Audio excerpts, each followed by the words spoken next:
Assalamualaikum warahmatullahi wabarakatuh. Bismillah, alhamdulillah, la haula wa la quwata illa billah, amma ba'du. Kepada penggemar channel YouTube PCNO Cabang Kencong yang dimuliakan oleh Allah, yang saya hormati, dalam kesempatan ini di bulan suci Ramadan memasuki malam 21 di tempat yang mulia ini, di sebuah kebun pemuda bangsa Nusantara yang disingkat PBNU. Kami akan menyampaikan beberapa hal terkait dengan pemuda dan harapan bangsa. Setiap sebuah tokoh bangsa itu pasti berpikir tentang masa depan bangsanya. Dan semua rata, masa depan bangsa itu tergantung daripada pemuda. Apabila pemuda pada saat ini bobrok, maka jangan diharap bangsa ke depan itu untuk maju, bangsa ke depan itu bermartabat tinggi. Jangan diharap. Yang ada menjadi bangsa yang rapuh dan menjadi bangsa yang runtuh.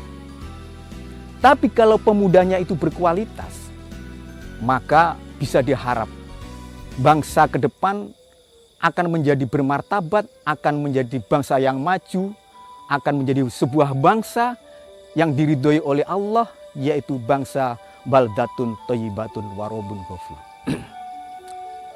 Untuk itu bagi pemuda harus menyiapkan diri agar betul-betul menjadi harapan sebuah bangsa. Dalam persiapan diri yang harus melekat ada pada pemuda.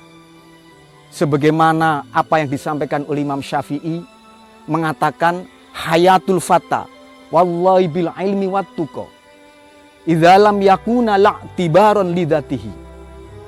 Kehidupan seorang pemuda tergantung daripada ilmu dan takwa. Jika keduanya tidak ada, maka tidak bergunalahnya hidupnya. Disinilah ketika ada pemuda yang tidak berilmu, tidak bertakwa, maka ini bukan pemuda harapan bangsa. Tetapi sebaliknya, pemuda yang berilmu, pemuda yang bertakwa, maka ini menjadi harapan sebuah bangsa.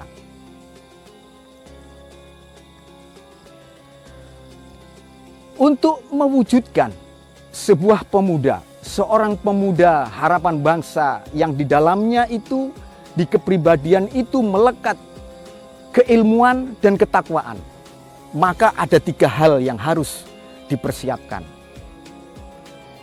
Ada 3 hal yang harus menjadi kejiwaan yang melekat pada jiwa pemuda tersebut. Pertama adalah jiwa entrepreneur. Jiwa entrepreneur bagi seorang pemuda sangat penting sekali. Karena dari jiwa entrepreneur itulah maka pemuda itu mempunyai jiwa kemandirian. Jiwa kemandirian itulah maka akan menjadi jiwa pemuda yang kuat. Jiwa pemuda yang kuat inilah maka akan membawa bangsa kita akan juga menjadi kuat. Untuk itu jiwa entrepreneur perlu dimiliki oleh setiap pemuda. Yang kedua adalah jiwa kepemimpinan. Memiliki jiwa entrepreneur tidak didukung dengan jiwa kepemimpinan, maka jiwa entrepreneurnya itu tidak akan bisa berkembang dengan baik. Kenapa demikian?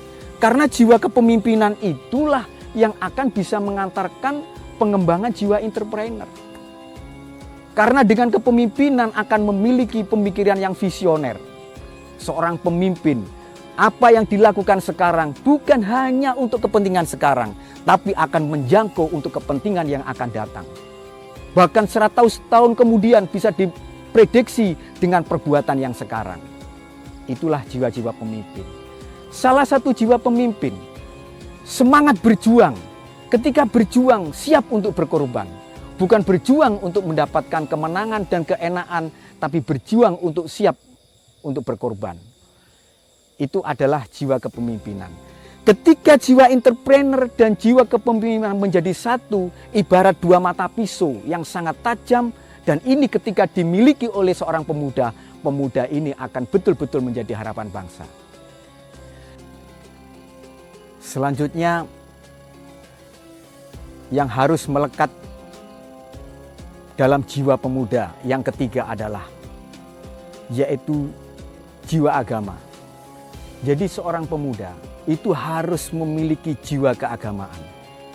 Karena jiwa keagamaan inilah yang memberi warna terhadap jiwa entrepreneur, yang memberi warna jiwa kepemimpinan, sehingga gerakan-gerakan, perbuatan-perbuatan yang dilakukan oleh pemuda tersebut itu sesuai dengan nilai-nilai agama.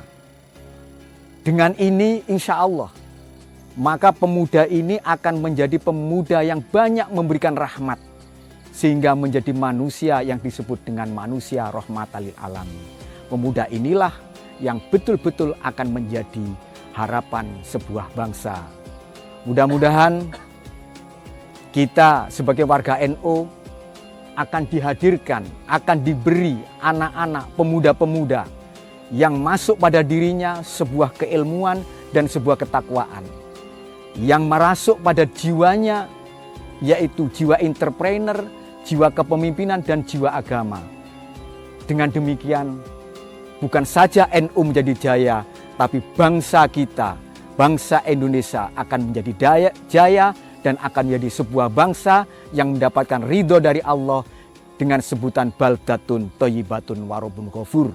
Kata orang Jawa, toto tentrem kertora harjo kalis ing sambikolo. Demikian apa yang saya sampaikan, mudah-mudahan bermanfaat. Akhirul kalam, wassalamualaikum warahmatullahi wabarakatuh.